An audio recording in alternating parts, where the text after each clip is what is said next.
Selamat pagi sahabat dunia tambang kita bertemu kembali pada kesempatan sore hari ini. Dan di sore hari yang sangat spesial ini kita ditemani oleh Pak Anhar Al-Ala dan juga Pak Jatmiko. Pak Anhar Al-Ala adalah seorang penanggung jawab operasional atau PJO di sebuah perusahaan jasa pertambangan yang melakukan kegiatan inti, yaitu PT Tambang Raya Usaha Tama atau sering kita kenal sebagai PT TRAS. Dan Pak Jatmiko menduduki jabatan sebagai Head of HSE System. Nah, tentunya Head of HSE System dan juga PJO yang saling berjibaku di lapangan bagaimana dalam rangka implementasi kaidah teknik pertambangan yang baik, khususnya aspek keselamatan pertambangan.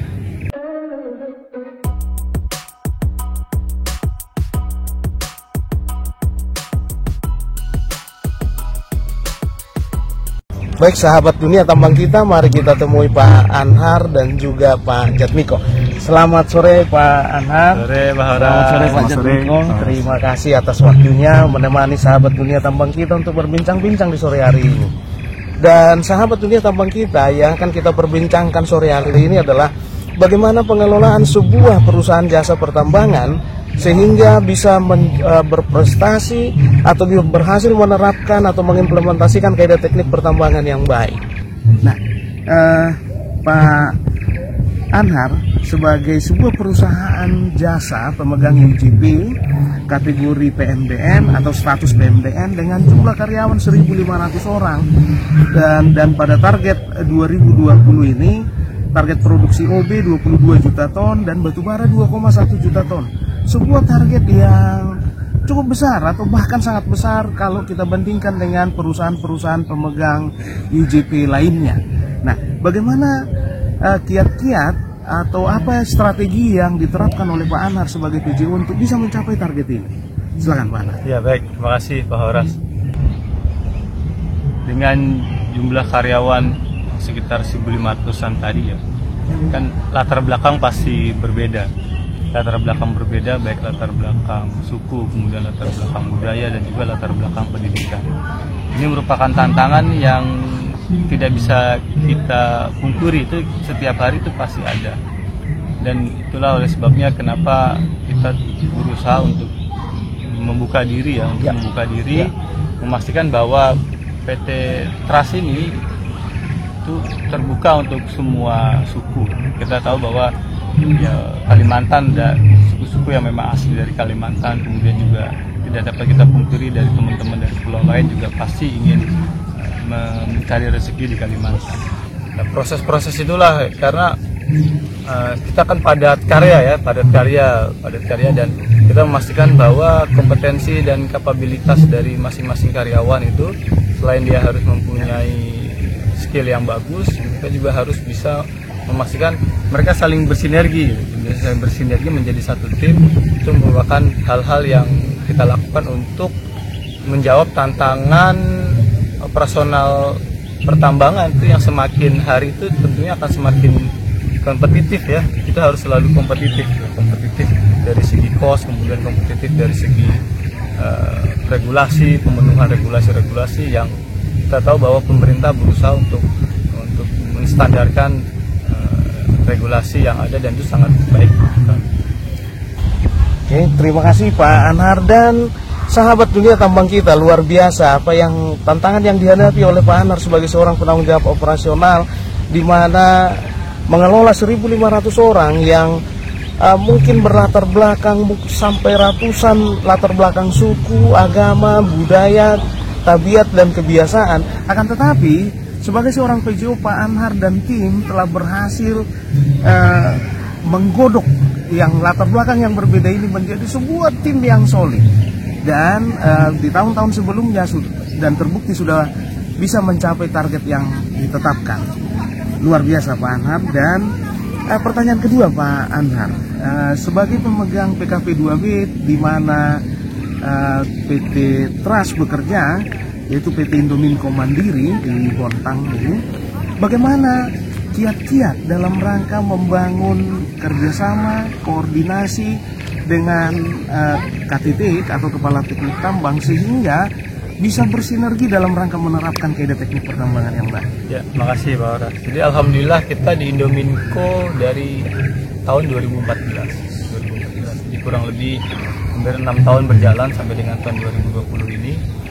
Dan selama menjalankan operasional tentunya kita tidak lepas dari arahan kepala teknik ya, dalam hal ini Pak Era yang sangat membantu dalam menjalankan operasional harian kami. Dan Pak Era juga dibantu oleh tim-tim yang luar biasa di Indominco, dan dengan tim-tim tadi itulah kemudian tim saya juga berkoordinasi baik secara harian, kemudian mingguan dan juga bulanan. Kita memastikan bahwa penerapan kaidah-kaidah teknis pertambangan itu dijalankan sesuai dengan permintaan, sesuai dengan persyaratan dari KTT Indominco. Yang pasti KTT Indominco juga pasti sesuai dengan regulasi yang ada. Karena saya bertanggung jawab terhadap pelaksanaan ini kepada KTT Indominco. Luar biasa sahabat dunia tambang kita. Koordinasi setiap hari, mingguan, bulanan. Saya jadi teringat waktu dulu pacaran saja nggak sesering itu. Luar biasa upaya yang dilakukan. Akan tetapi ternyata hasil tidak, proses tidak membohongi hasil. Nah, kita bisa lihat di beberapa tahun ini selalu PT Trust selalu mencapai target yang telah ditetapkan. Terima kasih, luar biasa Pak Anhar dan Pak Jatmiko. Kalau tadi Pak Anhar sudah menjelaskan koordinasi di level antara PJO dengan KTT, bagaimana dengan koordinasi di sektor pelaksana ya, antara kita dengan antara PT Trust dengan PT Indominco Mandiri, khususnya terkait dengan pengelolaan aspek keselamatan pertambangan? Silakan Pak Jatmiko. Baik Pak Horas, terima kasih bahwa PT Trust berkomitmen terkait dengan pelaksanaan kaidah pertambangan yang baik, dan juga bagian sebagai perusahaan jasa pertambangan ingin memberikan yang terbaik, memberikan kontribusi yang terbaik untuk owner kita, yaitu PT Indominco Mandiri yang saat ini. Adapun koordinasi kita dengan PT Indominco Mandiri sebagaimana yang telah disampaikan oleh PJO kami tadi Pak Anhar, bahwa kita ada pertemuan mingguan, di mana pertemuan mingguan ini membahas isu-isu yang terkait dengan K3, isu-isu yang terkait dengan temuan-temuan di mana semua itu berpotensi dapat mengakibatkan suatu kecelakaan, maka itu dibahas, diselesaikan, dan tinggal lanjutin, dimonitor bersama-sama. Kemudian kita juga ada pertemuan bulanan, yang mana ini juga melibatkan tim HSE dan juga PJO ya, untuk menyelesaikan sekali lagi isu-isu yang berkembang di lapangan dan hal-hal apa saja yang langkah ke depan harus dilakukan untuk mewujudkan suasana K3 di PT Trust dengan lingkup di PT Indominco itu lebih baik. Sehingga dengan adanya pertemuan-pertemuan ini diharapkan isu-isu apapun atau kondisi yang berpotensi isu apapun itu sudah dilakukan pencegahan secara dini. Nah, itu antara koordinasi PT Trust dengan PT Indominco. Mantap sekali sahabat dunia tambang kita. Ternyata koordinasi tidak hanya dilakukan oleh di level PJO dengan KTT, tapi juga second layer dan third layer semua berkoordinasi. Artinya kita lakukan identifikasi sejak dini dan kemudian kita segera bicarakan bagaimana solusinya atau perbaikannya sehingga kecelakaan bisa kita cegah. Terima kasih Pak Jatmiko.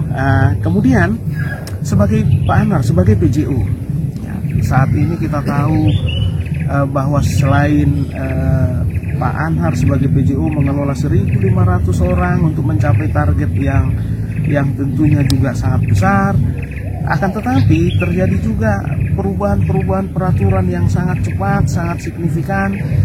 Nah, tentunya perubahan peraturan ini diikuti perubahan-perubahan implementasi atau strategi di lapangan. Nah, bagaimana kiat-kiat dari Pak Anhar sebagai PJO terkait dengan implementasi kaidah teknik pertambangan yang baik dan juga peraturan yang berubah cepat dan banyak ini? Ya, makasih Pak Horas. Yang pasti memang harus punya keinginan untuk baca ya. Dengan terbitnya, kan selama ini kita sudah terbiasa dengan Kepmen 555K itu dari tahun 95 Jadi karena itu sering diulang-ulang pada saat ada inspeksi dari inspektur tambang ke lapangan, jadi kita seolah-olah itu menjadi terekam memori yang kuat. Nah, dengan adanya 1827K ini kan berarti harus membaca kembali, karena di 1827K itu ada 8 lampiran ya. Ada 8 lampiran, Dan hal yang sebenarnya harus dipahami itu ya, saya nih dari PJO ya, walaupun tidak hafal lembar per lembarnya, tapi memahami kalau ada masalah teknis itu di lampiran berapa ya. Wah, di lampiran segini nih. Itu kemudian kita buka. Dan ada hal juga yang menurut saya baik itu tentang kajian teknis. Kalau ada sesuatu yang tidak sesuai, itu silakan dilakukan kajian teknis. Atau sesuatu pekerjaan yang akan dimulai, itu juga harus ada kajian teknisnya. Dan itu memang awal-awal terasa itu, karena kan sebelumnya di Kepmen 55K itu tidak sebanyak seperti itu kan Pak untuk kajian teknis. Jadi wah, ini harus ada nih kajian teknisnya. Tapi dengan itu kemudian kita menjadi lebih disiplin ya. Udah tahu kenapa nih harus ada kajian teknis, berarti ini ada sesuatu hal yang memang dikonsenkan oleh bapak-bapak dari pemerintah kan, dari SDM. Seperti itu. Jadi yang pertama ya harus tidak regulasi dulu ya. Harus baca. Wah, ini harus ada kajian teknis. Udah ada belum? Jangan dulu kita lakukan. Ayo kita bikin kajian teknis. Sebenarnya kajian teknis bukan sesuatu hal yang baru bagi teman-teman dunia tambang ya. Khususnya mungkin di tempat saya lah ya. Tinggal kita bagaimana mensinkronkan dokumen-dokumen tersebut sehingga menjadi satu jalan cerita yang enak untuk dikaji oleh kepala teknik, sehingga kepala teknik itu firm untuk memutuskan oke, go ahead, ini aman, seperti itu sih Pak. Betul. Nah, kesulitan yang sama juga ditemui oleh beberapa PJO dan juga KTT di perusahaan pertambangan di Indonesia, saya pikir sahabat dunia tambang kita. Karena dengan berubahnya peraturan dengan sangat cepat ini, di mana di setiap peraturan selalu disebutkan peraturan ini berlaku sejak tanggal ditetapkan. Artinya begitu ditetapkan dianggap semua orang sudah tahu. Maka perlu seperti yang disampaikan Pak Anar tadi, yang pertama sekali harus dilakukan perlu membaca banyak. Karena tentunya bagaimana bisa mengimplementasi kalau tidak dimengerti, bagaimana bisa dimengerti kalau tidak dibaca. Maka jangan malas membaca. Nah, kemudian tadi Pak Anar juga menyinggung tentang kajian teknis, bahwa di 1827 khususnya lampiran 2 memang setiap pelanggaran bisa dimaafkan apabila sudah dilengkapi dengan kajian teknis. Intinya adalah semua pelanggaran akan melahirkan potensi bahaya yang baru atau potensi bahaya yang lebih besar. Akan tetapi di dalam kajian teknis kita perlu mengkaji pengendalian tambahan yang perlu kita terapkan. Intinya dengan kajian teknis adalah KTT menyampaikan kepada pemerintah atau kepala inspektur tambang, walaupun melanggar tetap masih aman. Nah, itulah isi dari kajian teknis. Nah, itu tadi tantangannya dan bagaimana strateginya. Ke Pak Jatmiko, terkait dengan pengelolaan keselamatan Pak Jatmiko. Kita tahu di Kepmen 1827 tahun 2018 ada lampiran 3 terkait dengan keselamatan pertambangan, ada lampiran 4 terkait dengan SMKP, kemudian muncul lagi Kepdirjen 308, 309, dan yang terakhir 185 tahun 2019. Bagaimana strategi Pak Jatmiko sebagai HSE System dari PT Trust mensiasati atau bagaimana strategi untuk memahami semua peraturan safety ini untuk kemudian diimplementasikan? Ya, baik, terima kasih Pak Odas. Di Kepdirjen 185 itu telah dirinci dan begitu detail sehingga halamannya begitu banyak. Dan bagi kita insan pertambangan dan kami khususnya di PT Trust tentunya sebenarnya tidak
Akan tetapi begitu terjadi perubahan peraturan, apa yang dilakukan? Langsung berkoordinasi di dalam tim, berkoordinasi di internal perusahaan, apa yang perlu kita lakukan, apa yang berubah dan apa yang perlu kita lakukan.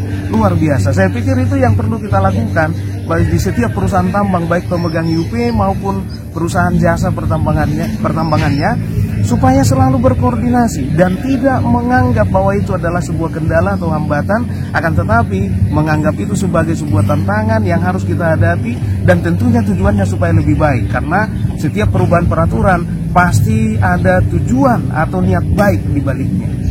Nah, terakhir Pak Anhar dan Pak Jatmiko, apa harapan Pak Anhar sebagai PJO dan juga Pak Jatmiko sebagai HSE System terkait dengan hubungan kerjasama antara Trust dengan Indominco dan juga harapan terhadap pemerintah? Pak Anhar duluan. Oke, baik, makasih. Ya, alhamdulillah selama ini Indominco sangat baik dan terbuka dengan kami ya. Jadi kami sangat sering, jadi hampir kesehariannya itu dibantu lah oleh Indominco, dan harapannya juga pasti Indominco kami harapkan bisa selalu senantiasa mempertahankan yang ada seperti ini.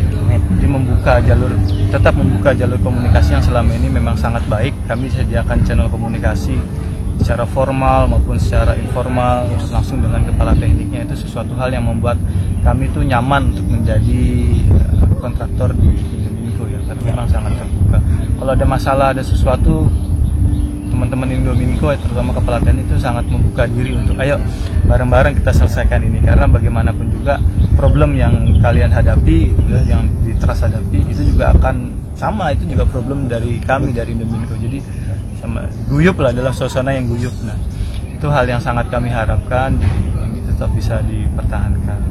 Kemudian untuk pemerintah ya, dengan terbitnya regulasi-regulasi yang baru ini, bisa jadi kemungkinan nanti akan juga ada terbit regulasi-regulasi yang ada. Ya kebetulan bisa jadi kan objek dari regulasi itu kan kami sebagai perusahaan ya. Saran kami, harapan kami, kalaupun memang nanti ada regulasi-regulasi yang diterbitkan kembali yang berkaitan dengan operasional tambang, ada baiknya kami dilibatkan gitu, sehingga inilah kesulitan di lapangan tuh seperti ini realnya itu. Diminta pendapat gitu. Diminta pendapatnya sehingga jangan sampai dikhawatirkan gitu loh, ada suatu regulasi wah ini rasanya agak sulit dilaksanakan di lapangan. Jadi kalaupun nanti ada sharing dari kami ya, kan kami hanya sekedar sharing ya, best practice yang dilakukan, sehingga menjadi implementatifnya itu menjadi lebih mudah dilaksanakan di lapangan. Itu harapan dari pemerintah. Selain memang dengan adanya regulasi-regulasi yang ada sih sebenarnya banyak membantu ya, sehingga kita tahu oh standar minimumnya harus seperti ini nih ya, jadi lebih enak kita untuk ngingetnya, untuk maintainnya. Tapi kedepannya kalau nanti ada turunan-turunan peraturan turunan dari Permen 26 itu ya, 26, kemudian Kepmen 1827 yang Kep Dirjan lebih detail teknis ya, kalau memang diperkenankan ya, saran kami ya, kami dari praktisi-praktisi yang memang bekerja ini diajak untuk diskusi. Amin, amin Pak. Baik Pak Anhar, tadi Pak Anhar sudah menyampaikan saran atau harapan. Nah, monggo Pak Jatmiko. Ya, baik, terima kasih. Pertama, dengan PT Indominco, saran kami bahwa saat ini kita sudah terjalin dengan baik, kerjasama dan komunikasi, dan setiap hal apapun memang terkait dengan K3 itu pun senantiasa Indominco mengkomunikasikan kepada kami. Dan ini harapan kami tetap dipertahankan sehingga kita sejalan satu visi untuk bagaimana menciptakan K3 di pertambangan yang baik.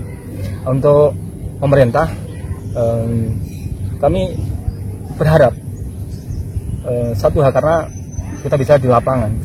Di lapangan, seorang inspektur tambang ini apabila memasuki di area kami, itu terkadang melihat hanya sisi yang tidak pas, tetapi kadang kurang memberikan arahan. Nah, ini harapan kami itu, kita tahu bahwa inspektur tambang itu adalah mitra, sehingga saat berkunjung ke lapangan kiranya bukan hanya melihat ketidaksesuaian, tetapi arahan atau masukan seperti apa untuk implementasi K3 pertambangan itu dilaksanakan dengan baik. Jadi arahan dari atau bimbingan ataupun sakes dari inspektur tambang ini kita perlukan, bukan hanya bahwa ini loh salah dan sebagainya, tapi apa yang harus kita lakukan.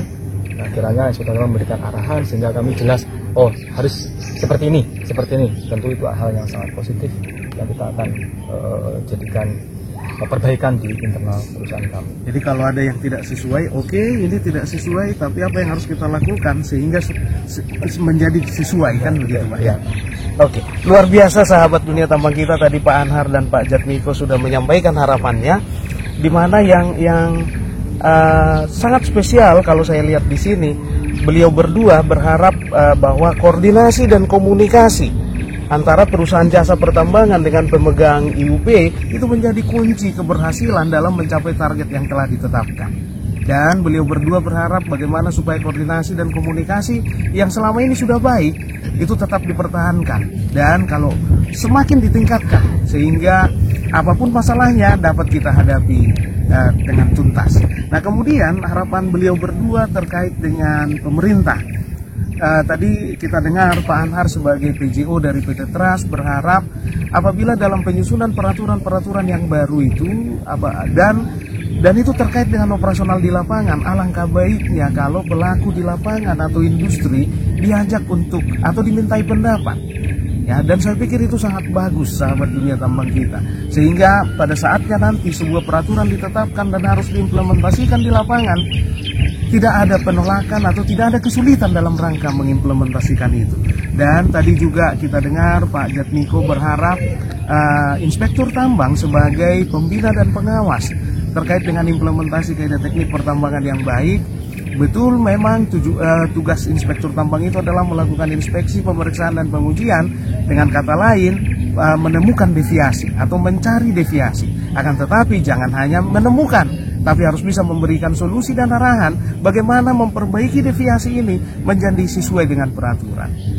Dan terima kasih waktunya Pak Anhar dan Pak Jatmiko. Luar biasa bincang-bincang kita sore ini, dan kita semua berharap PT Indominco Mandiri sebagai tempat di mana PT Trust memberikan jasa pertambangan atau bekerja atau beroperasi.